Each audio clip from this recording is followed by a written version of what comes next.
So I recently finished a book called The Alchemist, which I found quite interesting, and so I'll give my opinion and review of it. And so basically, it's about a boy called Santiago, and in the beginning, he's a shepherd. After he refuses his parents' wishes of him to become a priest, as he thinks it might be too confined, and he won't have any time to go exploring and to go around the world. And so he's a shepherd, and then one day he comes across a one day he's out underneath a sycamore tree, and he has a dream, and after a while he keeps getting that dream of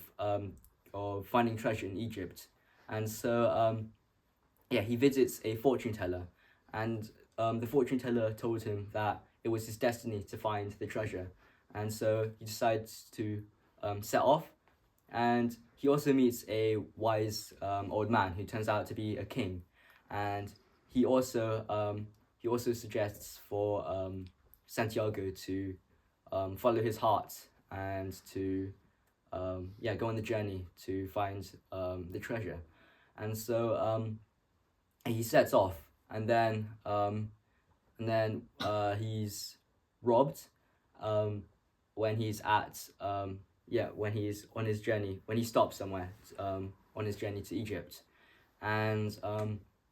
yeah, he just once he's robbed though, he doesn't really I guess look for it. He doesn't really I guess just wait and cry, but he goes off and he finds a new job to do, and so he finds a crystal merchant, and yeah, he decides to work for the crystal merchant, and basically um, yeah, so Santiago eventually decides to propose ideas to maybe earn more money, so such as selling tea, and yeah, trying to I guess advertising the shop, and so he eventually makes the crystal merchant rich, and their business goes really well, and so Santiago also becomes rich, and so with the money he decides to carry on his journey to find the treasure, and yeah, so next he gets on a caravan and he meets an Englishman who he learns a lot from. But most of all, the Englishman is an alchemist, and who wants to meet the alchemist, who is I think a 200-year-old man who is very experienced in alchemy and in science and things like that. And so yeah, they both set off to meet the alchemist, and once they stop at an oasis, Santiago meets a girl, and he falls in love with a girl called Fatima, and yeah, the girl says that she will wait for him, and so he carries on his journey, and he meets the alchemist, and the alchemist convinces him even further to follow his heart and complete the journey. And so yeah, he does that. And then once he is in Egypt and separated from the alchemist, and with the alchemist, he's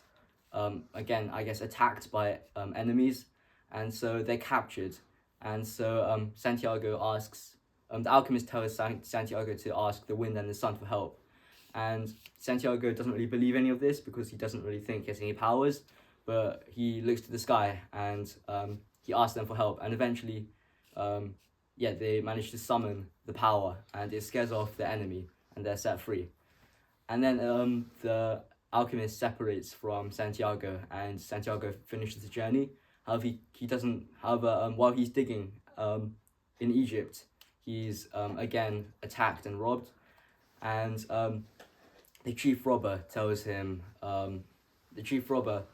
that it's useless, and he tells him that when he was younger, he also had a dream of treasure being buried under a sycamore tree near a church, and Santiago realizes that this was where he started his journey in the first place, and so he goes back to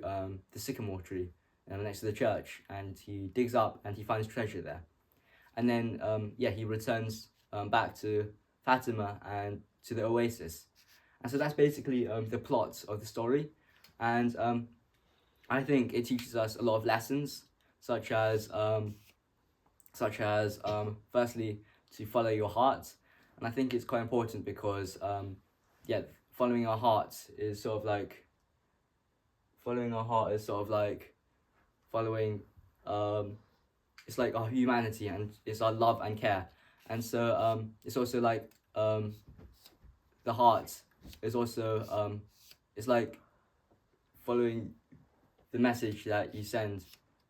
that God has sent you and your purpose. And so yeah, that I think that's really important, and you shouldn't always listen to your mind because it's based on your own calculations, and you can't always, and like you actually can't really be right about anything. And so yeah, just follow God's message and listen to your heart. Secondly is to I guess explore and to not just be locked up all your life. So his parents wanted him to become a priest, and however he rejected this idea and he decided to become a shepherd because he thought that being a priest would sort of mean being, yeah, like I said, being locked up all day and without any without being able to explore, which he really liked. And so yeah, sort of like you should follow your desire and explore all the things that life has to offer. And then finally, I think what is also important is the book also teaches us about self-discovery, where in the beginning Santiago starts his journey looking for treasure. However, he learns that it's not really about materialistic things like treasure, but it's actually more about the connections they built with people along the way, such as Fatima and the other people. And so yeah, sort of like it's not really at the start, all he was looking for was to become rich and wealthy. At the end of the journey, he discovers that what's more important is, yeah, his connections with other people and his bonds and his relationships with other people. And